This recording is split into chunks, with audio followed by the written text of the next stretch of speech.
I'm a bad man. Even in the fight with my hands, I'm a bad man. Living in the streets all my life, I'm a bad man. I'm a bad man, I'm a bad man. With the mic in my hands, I'm a bad man. Even in the fight with the hands, I'm a bad man. Living in the streets all my life, I'm a bad man. I'm a bad man, I'm a bad man. That's right, ladies and gentlemen, I am a bad man. Welcome back once again to this edition of Good, Great, or Awful. I'm your host, Danny Herring, and this week we're gonna touch on the end of the season. We're in the final week now. Games are being played as we speak, and we're gonna touch on the playoff preview. We're gonna give out our Good, Great, or Awful season end awards. But to start the show, I want to talk about the social media buzz that has surrounded the show since we began. People have loved us, people have hated us, but if nothing else, almost everyone has some kind of emotion towards the show, and that is what you call a success. See, the difference is when people don't care at all, that is when you're failing. That is when your show is not giving any kind of emotional reaction to people. And that's the opposite of what you want to do. Because, see, those people that, hate's a strong word. I don't want to say hate the show. But those people that dislike the show, I guarantee you they're listening right now as I'm speaking. They're listening. And if they're doing that, they're doing exactly what I want them to do.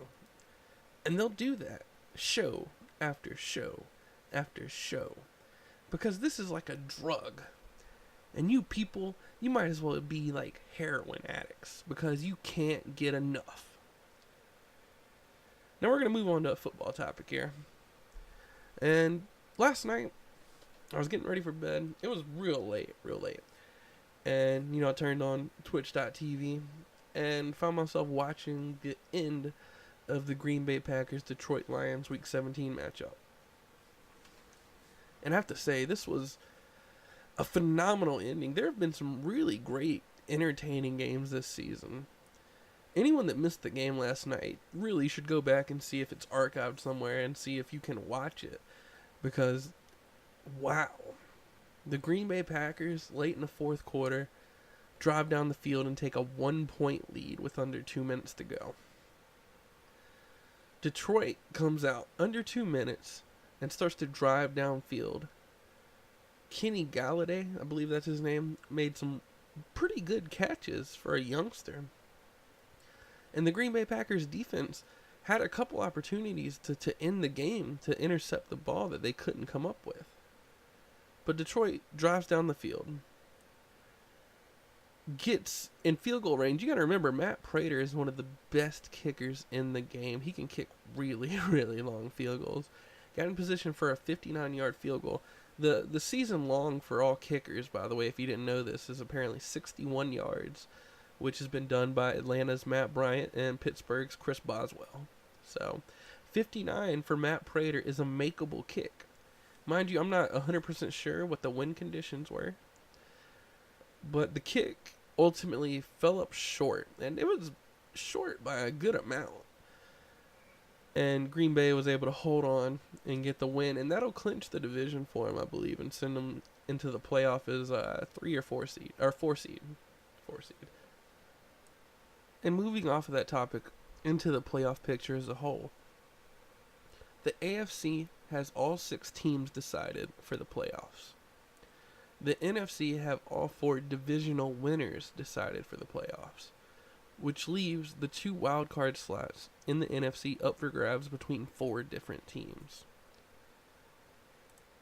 Now, those 4 teams in the NFC that are still vying to get into the playoffs are the Chicago Bears, the Washington Redskins, the St. Louis Rams, and the Minnesota Vikings. Now, I'll be the first to admit that the most surprising, I would say, out of that bunch is the St. Louis Rams. You can make an argument as well for the Washington Redskins, but the Rams have been flying very under the radar this year. And if they make the playoffs, watch out. Aaron Donald has been having a fantastic season this year. Now, as a whole, The AFC are going to be the Denver Broncos, the Miami Dolphins, the Pittsburgh Steelers, the Indianapolis Colts, surprisingly, the Oakland Raiders, and the San Diego Chargers, as 3 AFC West teams will get to the playoffs. Now, I'm looking at these 6 teams, and now there's 3 teams from each conference that I think have a realistic shot to win the Super Bowl this year. Starting in the AFC, the Denver Broncos have looked fantastic defensively. Their offense is not consistent. Here towards the later part of the season, though, they've been very strong. And hey, you know what they say, momentum. Momentum carries over.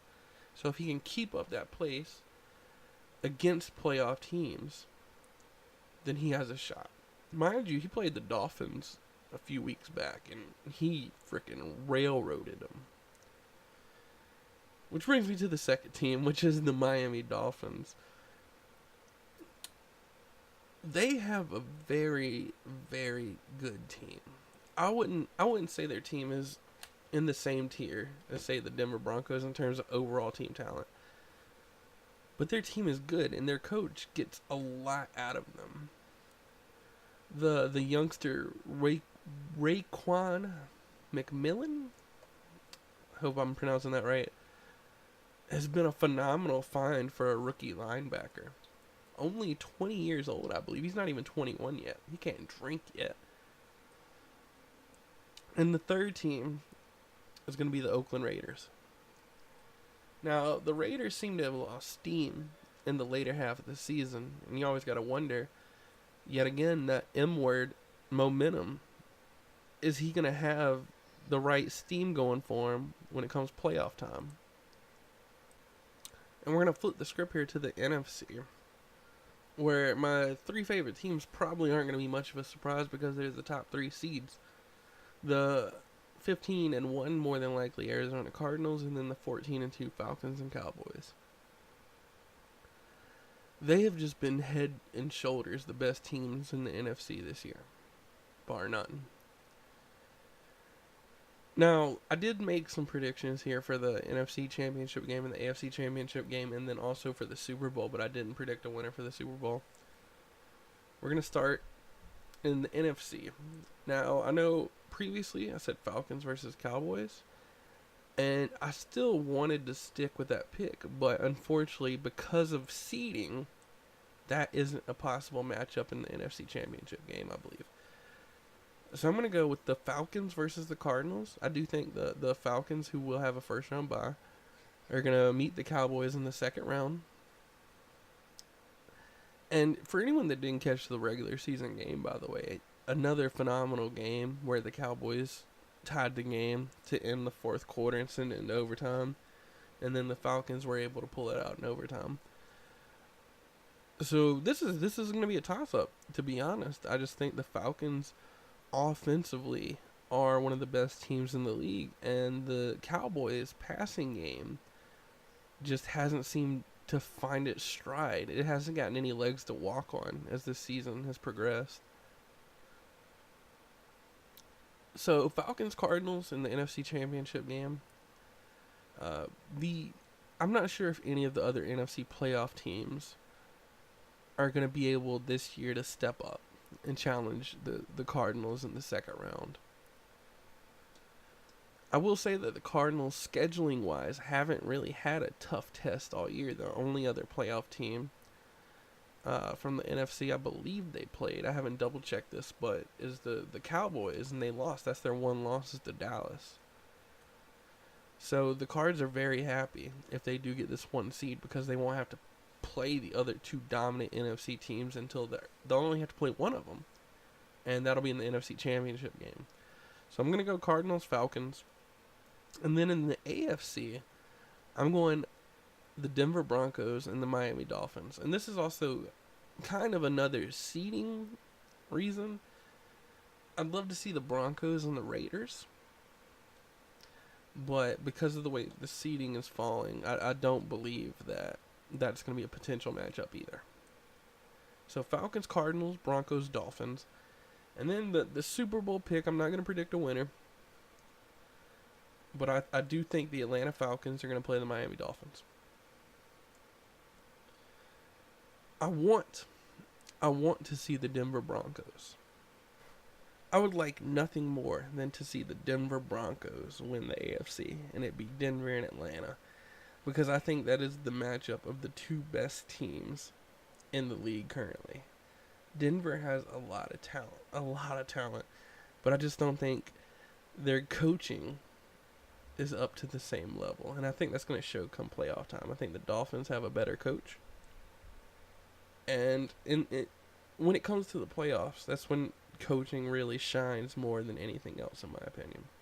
So I'm going Dolphins, Falcons in the Super Bowl. And now, to close the show, we're going to go with our end of season good, great, or awful awards. Following a similar template to the NFL here. And we're going to start with Defensive Rookie of the Year. We're not going to do one for NFC and AFC. We're just going to do one. And our selection is previously talked about Dolphins linebacker Raekwon McMillan.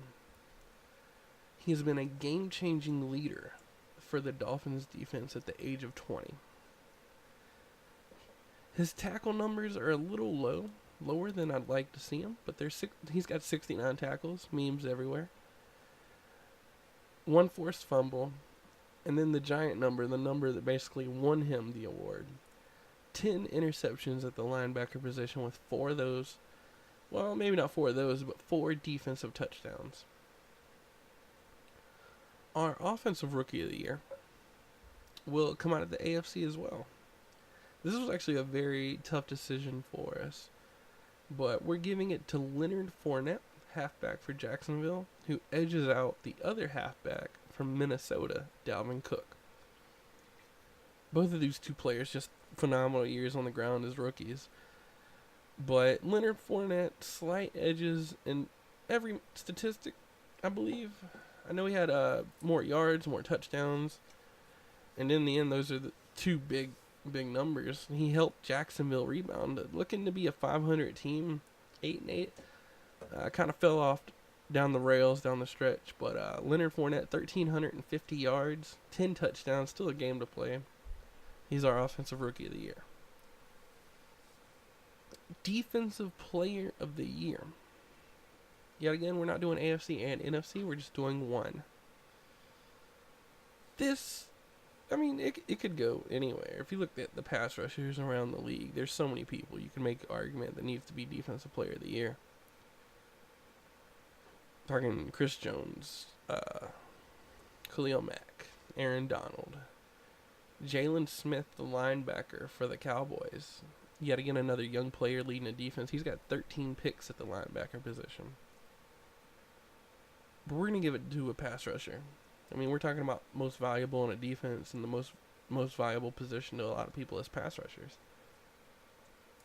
And we're going with Von Miller of the Denver Broncos. Now, this was a tough selection. I wanted to kind of also give it to Khalil Mack, but in the end, Von Miller also has 3 interceptions to go with those sacks he's got. He's got 22.5 sacks, 3 interceptions, 18 tackles for a loss, 3 forced fumbles, and he has 88 tackles on the year. Very high number for for a pass rusher. So we're going Von Miller, Defensive Player of the Year. Offensive Player of the Year. We're giving this one to Le'Veon Bell. Now, the trend here is all these guys so far have been from the AFC. Le'Veon Bell, who before the season started, was put on the trade block very openly for multiple weeks. Could have easily been on any team around the league. Instead, plays for Pittsburgh the entire season and rushes for 1,700 yards. And he still has a game to go with 14 rushing touchdowns. The last one here is the Most Valuable Player Award.